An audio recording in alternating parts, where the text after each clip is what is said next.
And for those new to the venue, it's probably one of the shortest load-ins you'll ever see, from curb to stage, literally 5 yards. And you've got a bit of space out here as well, but usually it all fits there. So there we are, a 5-yard load-in, guys, from van or car to the stage. For bands who never played here before, got that anxiety. Oh no, there's somebody in the club that does the sound. So let's take you through the rig. I got a Behringer wing, compact. Lots of presets on here, and gates and compressors, effects, delays, you name it, it's on there. Whereas back in the day, this outboard rack would be full of, well, basically outboard compressors, EQs, gates, everything.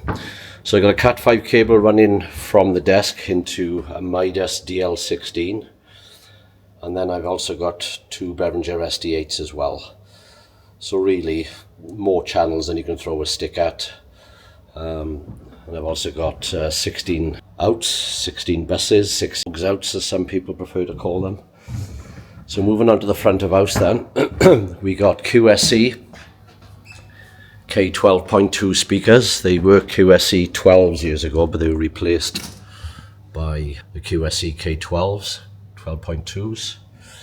At the bottom we got a turbo sound, all active by the way, nothing passive here, a turbo sound 15 sub. And there's the other front, they're 12s by the way, these are. And then you've got a Yamaha sub 15, which is a DXS 15. So it's 2 subs. Then I also feed on a matrix the 2 Yamaha 10s fill speakers, one there. And that's patched off this one then here, same one. Then I thought, right, that's the dead corner over there. So while the front of house and stage pretty much does fill the venue, depends how full it is, this is the dead corner. So I've got nothing expensive, an Evolution 10 I believe there. And then coming off that then, I got my old trusty, I've had this for about 14 years, a Carlsberg monitor here. We've also got a fill speaker here, a Behringer 8 I think it is there. Plus we got 8 ceiling speakers. So we got front of house, 1, 2, 3, 4, 5 fill speakers around the venue for the hidden corners. And that's about it really. So from this desk, I use, depending on in-ears or wedges, which incidentally, if you look at the wedges, I got 2 12 turbo sound monitors active and 1 15 turbo sound monitor. They are very good. They got auto feedback detection as well. So you set it to auto and it eliminates feedback, especially if mics are running too hot. And this is the Turbo Sound Milan 12 as well, the M12. I've also got 4 Sennheiser in-ear packs. So here's all my in-ears. So we start with the Behringer one, which is it's just cabled. I think these, when I bought it, about 24 quid. I think they're on Amazon now for about 30 quid. Here's all the Sennheiser G4s. Fabulous, very expensive I must say. Here's the X5, but it's a twin. So whatever this one gets, that one gets, and they plug that into your aux out. I've also got an LD system as well, which is the MEI 1000. This is a single pack. So yeah, plenty of in-ear monitors for those bands who like in-ear monitors. Not many bands use in-ears these days. I do love it when they do, because it cuts down on stage mush. Well, that's pretty much the setup in the club. So I always tell bands, look, it's not the O2, it's a rugby club with a 9-foot ceiling and about a 40-50 foot throw. So you don't need to blast this venue. As long as it's clean, That's the main thing. And then I say to some bands, just bring your mixing desk if you prefer to do your own sound. But I'll be monitoring it just in case you don't crank everything up. So you can use my speakers. You won't be able to patch into the fill speakers, unfortunately. Depends how many outs you got. Now, I've been doing sound a long time now, and this desk, the wing desk, it did take some getting used to be fair, with the routing and patching. But you know, it's all done now. Got lights all around as well. The ceiling lights, you got lights here, you got a rope light around there, can change colours. Got a light there, we got a light there. So yeah, no need to bring your lights either. On the desk, I normally set it to about 30. Trim there.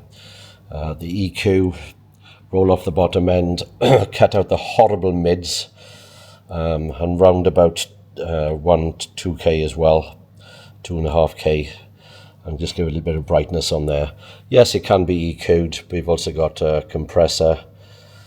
I use the PSE 545. What a compressor does, for those who don't know, it squashes the top and the loudest part of your vocal and the softest part of your vocal, so it squashes all down, so it all sounds good. Basically, it's not. That's how we use compressors, just to give your whole dynamic range a consistent dB level.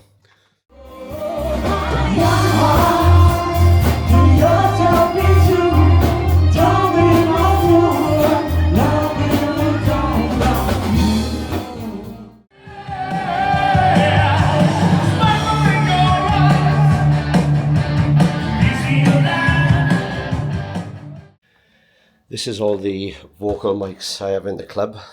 Some are dynamic, some are condenser, some are wireless.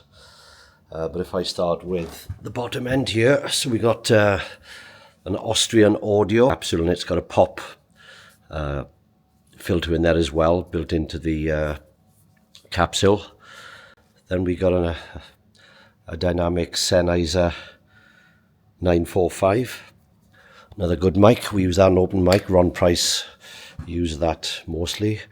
We then got 2 condenser mics then. This is the Sennheiser E818. And then we got the industry standard 5 SM58s. All reliable. And then we got the Beta, the Shure Beta. So these are the Shure 58s. These are the Beta. So you got the Beta 58, Beta 58, and the Beta 87 as well. Oh, I didn't mention DI boxes as well. So I got 2 active and 3 passive DI boxes as well, for those with acoustic guitars. Oh, drummers, just in case you're wondering about how I do the kit.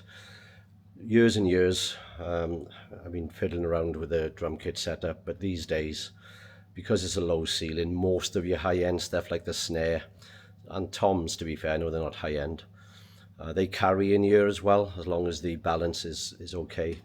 So I just put a Shure 52 on the kick drum. Sometimes they're overhead, but if drummers do want to use in-ears, I do make the kit up then, but obviously I don't put it all through the front of house. I just make sure they can get it in their ears.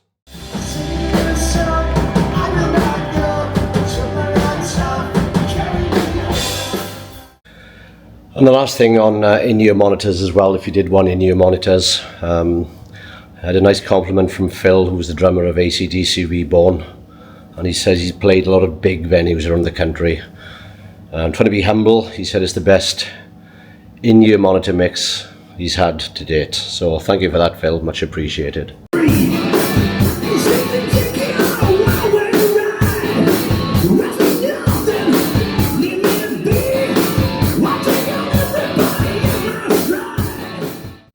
So there we are. I've wrapped it all up. That's our club in a nutshell, and that's me on sound, who obviously knows this place inside out, back to front. One arm to my back and half asleep. So if you do want to use me, fine, but if you do want to bring your own desk and plug into ours, that's fine too. Okay, adios.